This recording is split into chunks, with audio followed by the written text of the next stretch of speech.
Hi, our Signs, Gemini, Libra, and Aquarius. Welcome po sa ating channel. At ito ay inyong daily gabay tarot reading for December 29, 2023. Please be reminded that this is general reading po, so maaari kayo makarelate o hindi. Just take what resonates, gamitin ang reading na ito bilang gabay lamang. Balik po kayo dito bukas para sa ating daily gabay tarot reading. Please like, subscribe, and click bell button for notification para po updated po kayo sa daily tarot reading natin. Para po sa gusto magpa-reading, maaari niyo pong makuha ang link. Nasa description box po ito. Message nyo lang po ako sa messenger. Maraming salamat po.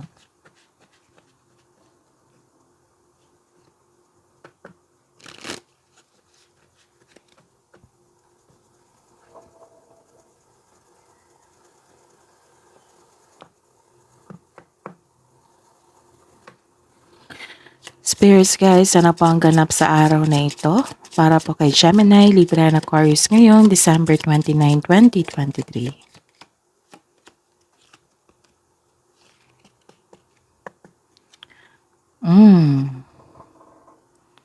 May influence tong lalaki sa araw na ito. May influence siya. Maaring magbibigay ito ng peace of mind nyo or magbibigay ng saya or tulong sa inyo or magbibigay ng sakit ng ulo sa inyo. This is also you. Pwede din ikaw ito. Tingnan natin.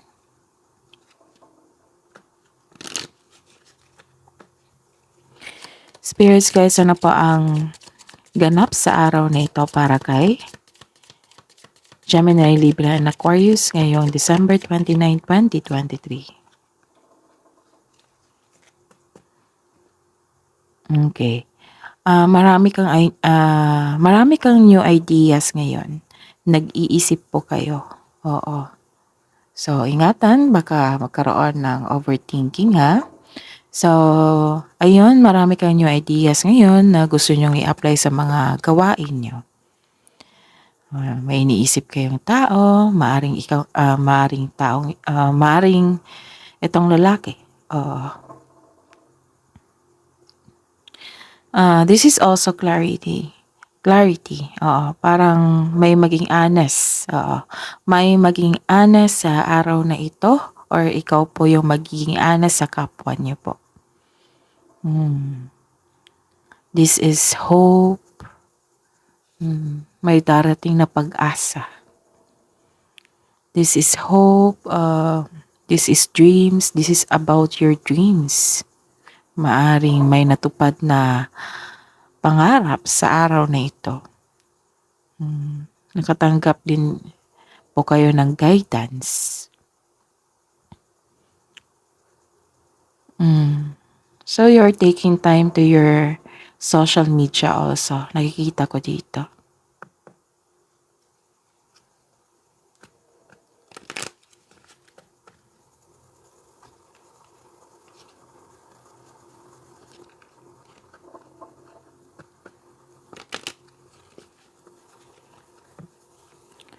Spirits guys, ano po ang ganap sa araw na ito ngayon December 29, 2023 para po kay Gemini, Libra, and Aquarius. Wow. This is this is happiness. This is hope, happiness. Ang ganda. This is good luck. This is positive opportunities. May bagay na parating sa inyo na ikakasiyan nyo. Oo, may parating na magiging happy kayo. This is happiness, good luck, positive opportunities. This is money luck also. So, things going your way. Ang ganda. Merong hope, may happiness, may money luck pa.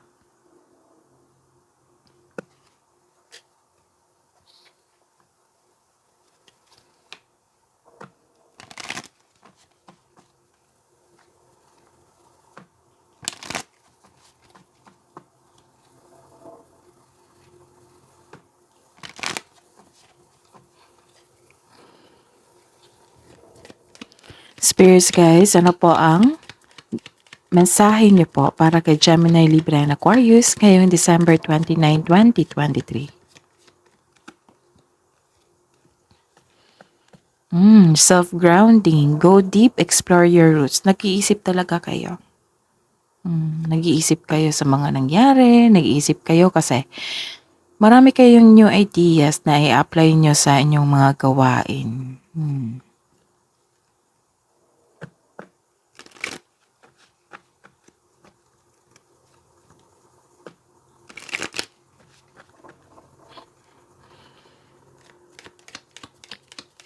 Spirits guys, ano pang mensahe niyo po para kay Gemini, Libra, and Aquarius ngayong December 29, 2023? Wandering path. Enjoy the journey. Okay. This is a new beginning eh. This is a new beginning. May paglalakbay na mangyayari. May transformation na mangyayari. May transition na mangyayari. May paglilipat ng lugar, paglilipat ng trabaho, paglilipat ng lugar, or may bago kayong proyekto. O kaya nag-iisip kayo dito. Sa pangarap nyo, nag-iisip kayo ng mga new ideas, sa mga gawain nyo, para magkaroon ng perfection. Ganun yung ugali ni Gemini, Libra, and Aquarius. Yung dapat maging perfect, yung the best yung ibigay nilang effort and time sa gawain nila.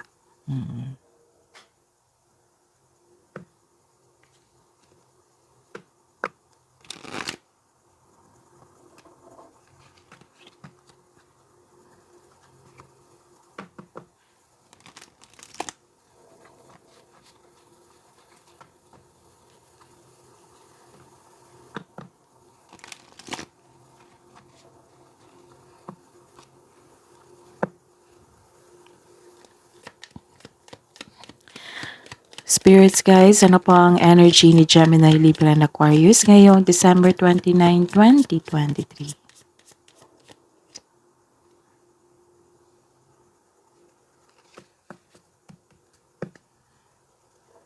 Clarification of this card po.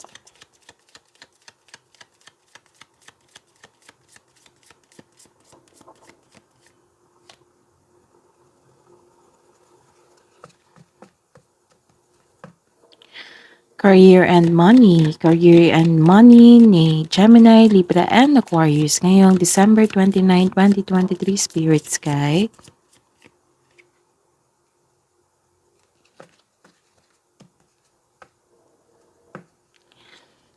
Clarification of this card po.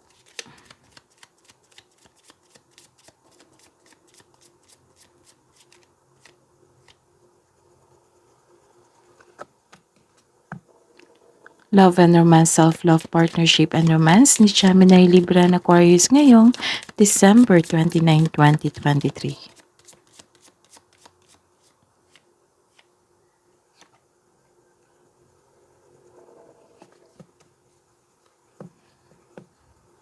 Clarification of this card po.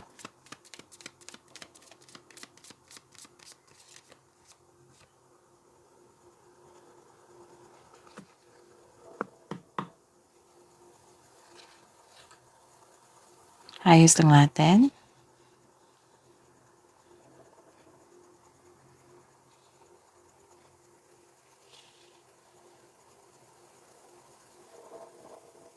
Okay. By the way, Gemini, Libra, and Aquarius, please visit our channel po. Scroll down nyo lang po. Doon po yung separated video ni Gemini, Libra, and Aquarius. 2024 Gabay Tarot Reading. Maraming salamat po. Ngayong December 29, 2023, para po kay Gemini, Libra, and Aquarius, nagkaroon po kayo ng new beginning. Diba sabi ko po kanina dito na nagkaroon kayong ng new beginning. So, new beginning, marami kayong plano. Okay? Marami kayong plano. So, nagkaroon kayo ng new ideas dito. Nag-iisip kayo. And nagkaroon kayo ng freedom dito. Nakikita ko. new beginning, freedom. Nag-iisip ka kung 'di ba na magbiyahe or paglilipat or may transformation na ganap dito, bagong simula sa inyong gawain or bagong yugto sa inyong buhay. Ah, Nag-iisip ka, nagwo-wonder po kayo na ano kaya yung punot dulo nito. Ano kayang resulta sa iniisip ko ngayon na mga new ideas, gano'n. Ano kaya yung maglilipat ako ng trabaho, ano kaya yung mood nila doon, ano kaya yung ugali nila doon, ano kaya yung magiging happy ba ako doon, ganyan. Yun. Pero hindi po kayo takot. Hindi kayo takot sa new beginning na ito. Curious nga kayo eh. Oo, curiosity. This is also curiosity. A new journey ito, so kailangan ng mag-ingat ng mabuti. Care is needed. So, this is a potential na magkakaroon ng tagumpay po. You are divinely guided. Nakikita ko po dito. Para sa self-growth mo to eh. Itong ginagawa mo, yung decision mo na na maglipat, na magkaroon ng transformation, relocation. Okay. So, this is a leap of faith. Hindi ka takot sa obstacles. You are on the right path. Kasi you are divinely guided. Kumbaga, bahala na si Batman. Basta nakikinig ako ng intuition ko. Ganon. So, the advice is mag-ingat sa padalos-dalos ng pagpasya. Siyempre, alam nyo na yan, kung magpasya po kayo, magkaroon ng big decisions sa inyong buhay, kailangan talaga na pag-isipan nyo ng mabuti at balansehin. Make the best choices para maging best yung decision po. Kasi si Gemini, Libra, and Aquarius, gusto niya best eh. Kasi marami siyang ideas, matalino yan. So, kailangan magkaroon ng concrete plan and listen to your intuition also, okay? So, this card tells you na spread your wings and fly. Ayun. Magti-take risk kayo dito eh, nakikita ko, and try something new. Nag-step out ka sa comfort zone mo. Kasi gusto mong mag-try ng bago. Malay mo, ito na ang panahon na mag-level up ka na at magkaroon ng financial growth. Mas magkaroon ng asenso sa buhay, karera at kaperahan. So, ayun, yung card dito is you should take a risk and try something new. You are divinely guided naman. So, take a leap of faith and trust the support of the universe. So, have faith. Have faith in yourself.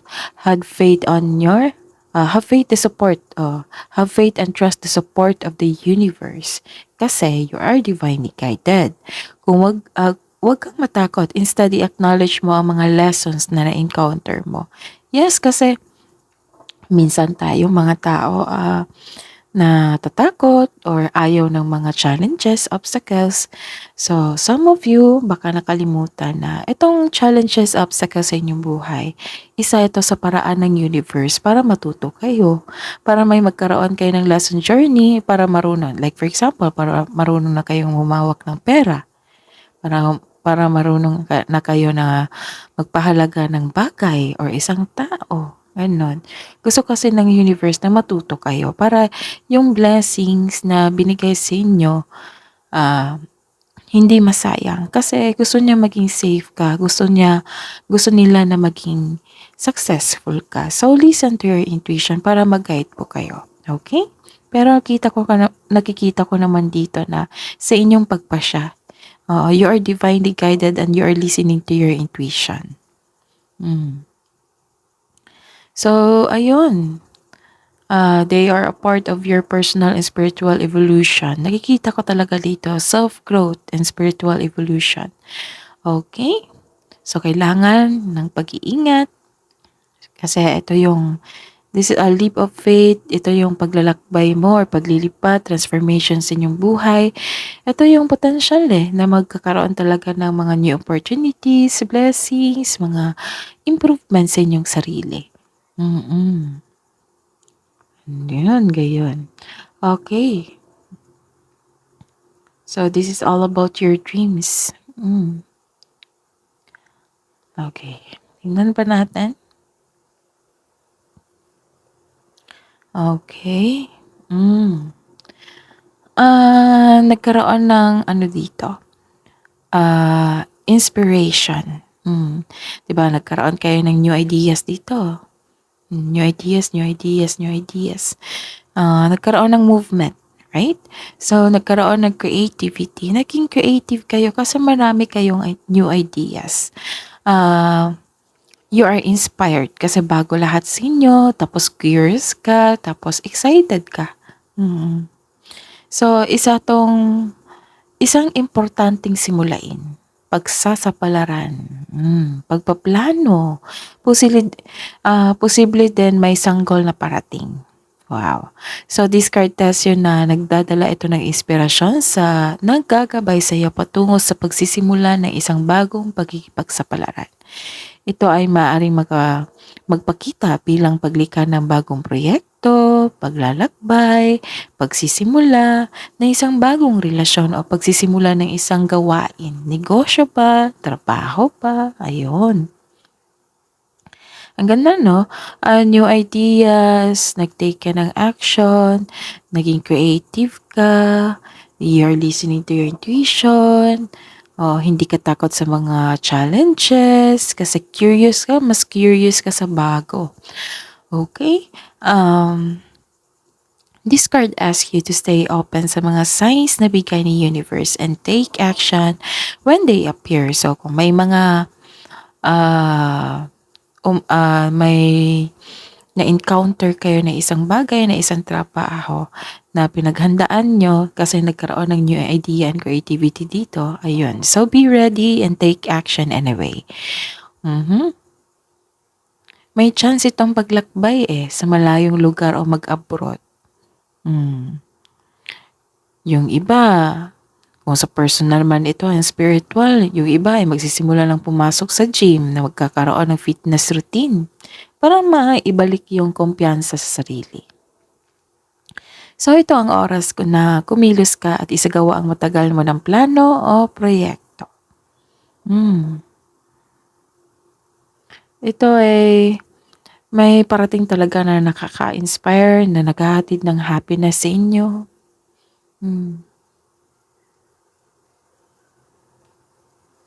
So, nakikita ko dito may magbubunga sa inyong pagsisikap. Maaring soon pa ito. Basta po may nakita akong magbubunga sa inyong pagsisikap kasi pinag-isipan niyo po ng mabuti.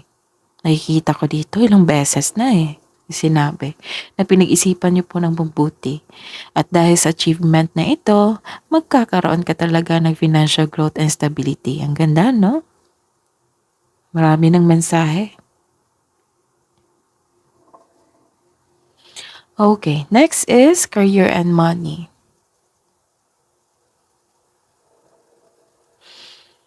Okay. Nag-iisip pa rin kayo dito. Nag-iisip po kayo dito.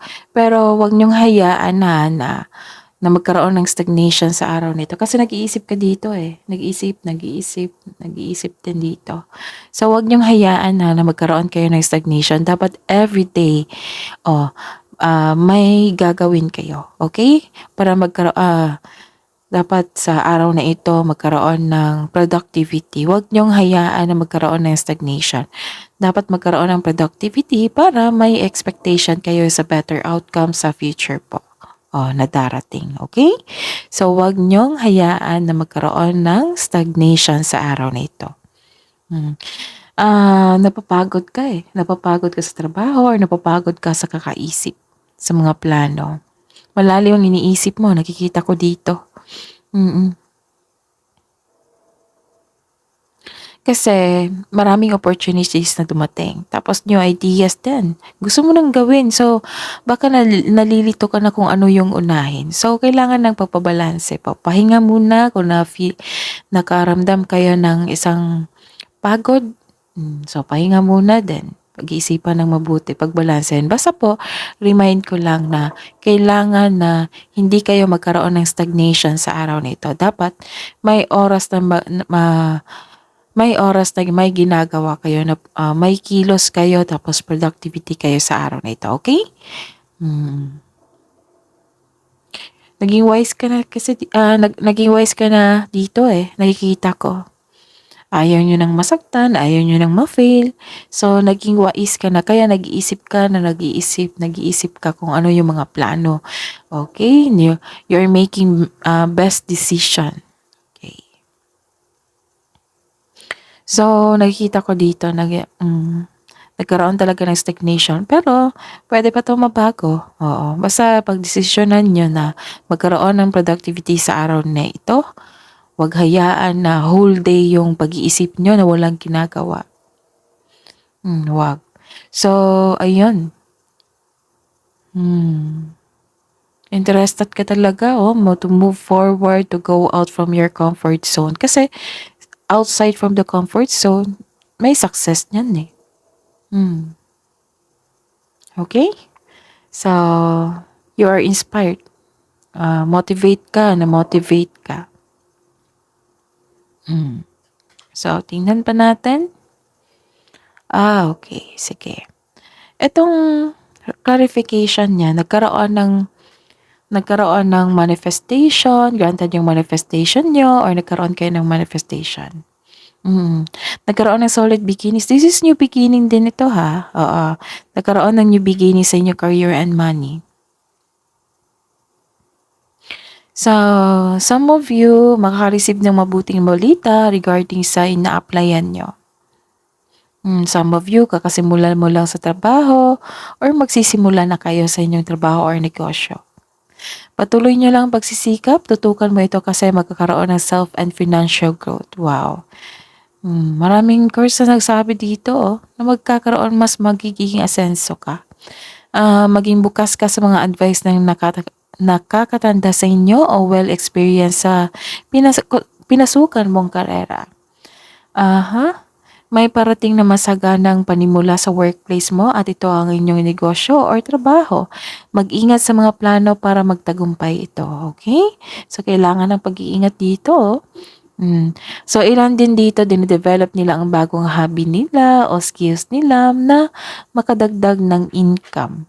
So, tutok kayo ngayon sa inyong trabaho. You are putting effort without rushing. This is very important na mag-put ka ng effort sa isang bagay, sa isang gawain without rushing kasi posibleng magkakaroon ng positive outcome niyan. Magandang ani, okay? Sa love life and romance? Okay, sa love life and romance, I see. Nagkaroon po dito ng victory. Nagkaroon po ng victory, recognition. Nakikita ko dito na may magandang balita parating o bagay na matutupad. May parating na good news, especially after a period of struggle. Wow! Feeling proud kayo ngayon sa inyong accomplishment, in-acknowledge mo yung success at may matanggap kang papuri from others. Nagsumikap ka at deserve mo itong tagumpay. So allow yourself to shine in this moment. Good news ito is coming related to your home or personal life. Matibay ang inyong relasyon dito, nakikita ko. Matibay ang inyong relasyon. Maaring nag-date kayo ngayon after ng masalimuot na di pagkakaunawaan ng kahapon. Sa mga single dyan, handa ka nang pumasok sa buhay ng pag-ibig. And the clarification, which is, nagkaroon ng movement dito and quick action.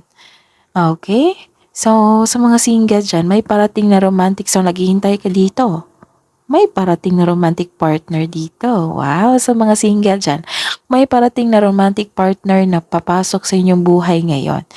Handa ka na kasi dito Tapos ito, binigay na sa inyo. Ilan sa inyo excited? Ilan sa inyo may matatanggap kayong event invitation o may nag-ask kayo ng date? Maaring kaparehan nyo ito or isang manliligaw. So, may ilan sa inyo nami-meet mo ang inyong soon-to-be partner via travel.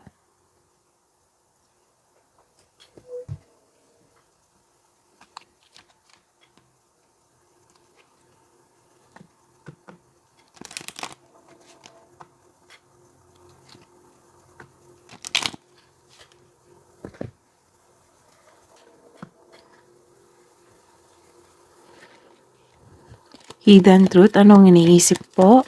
Anong iniisip mo? Anong iniisip ng mga Gemini, Libra, and Aquarius ngayong December 29, 2023? Sa mga single po, I'm starting to understand our connection. May manliligaw talaga.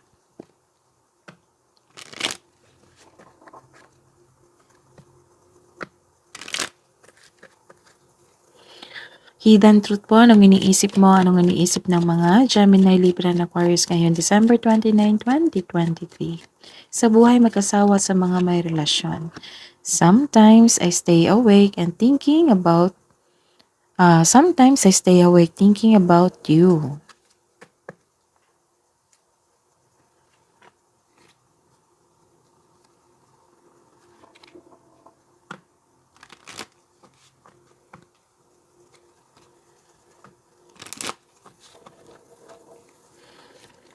Spirits guys, love advice po. Love advice po para kay Gemini, Libra, and Aquarius sa mga single po. Stop judging and start loving.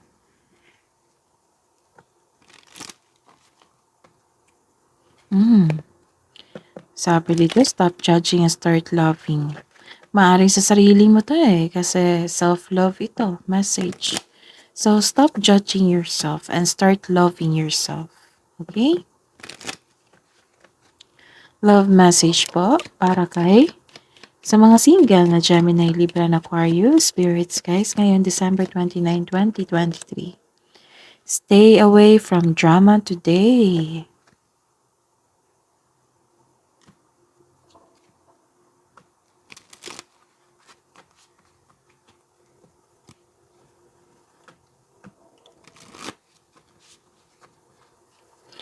Love message siya po para kay Gemini, Libra, and Aquarius sa mga marelasyon, sa mga mag-asawa. Ngayon, December 29, 2023. Magnetic connection. There is a very strong pull and intensity that draws you to this person.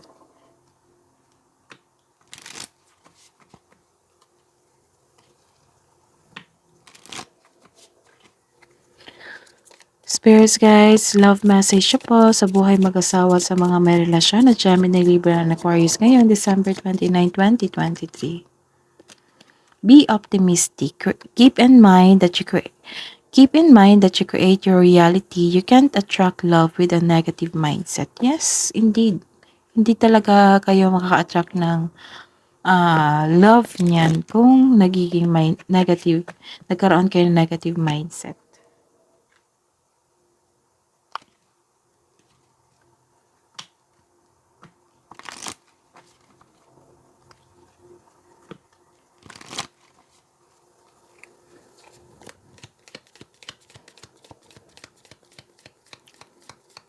Wisdom message po para kay Gemini, Libra, and Aquarius ngayong December 29, 2023. Imagination. Draw from the well of your own imagination. Draw from the well of your own capabilities. Ano ba? Okay.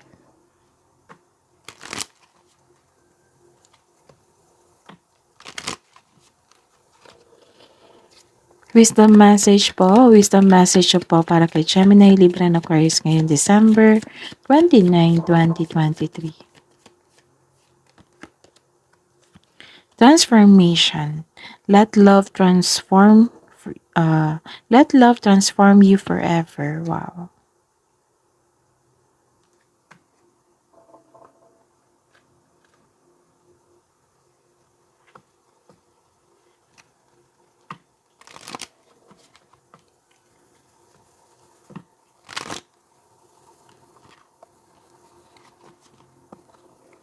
Kabuang advice niyo po para kay Gemini, Libra, and Aquarius ngayong December 29, 2023.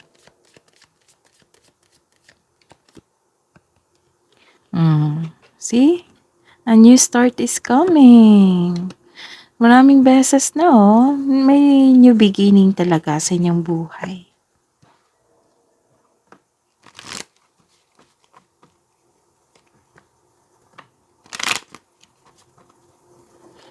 Kabang advice niyo po para kay Gemini, Libra, and Aquarius ngayon, December 29, 2023.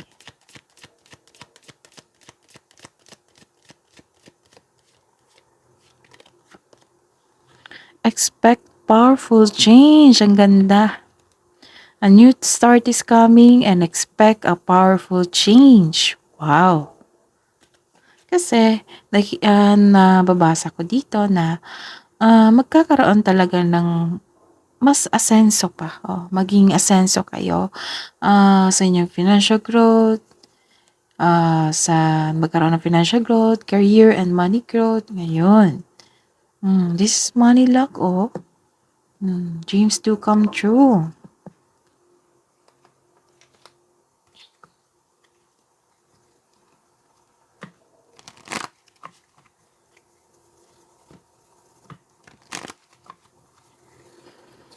Spirits, guides, angels, archangels, guardian angels, mensahe niyo po para kay Gemini, Libra, and Aquarius ngayon, December 29, 2023. Okay, mensahe po ni Archangel Uriel. Pay attention to thoughts and ideas that come to you as they are answered prayer. Wow! So, yung mga new ideas, yung talents nyo ngayon, yung passion, yung mga ginagawa nyo ngayon, ng mga new ideas na binigay sa inyo, yan po ay answered prayer. Sabi po ni Archangel Uriel. So, pansinin nyo yung mga thoughts and ideas nyo na lumating sa inyo ngayon. That is answered prayer po.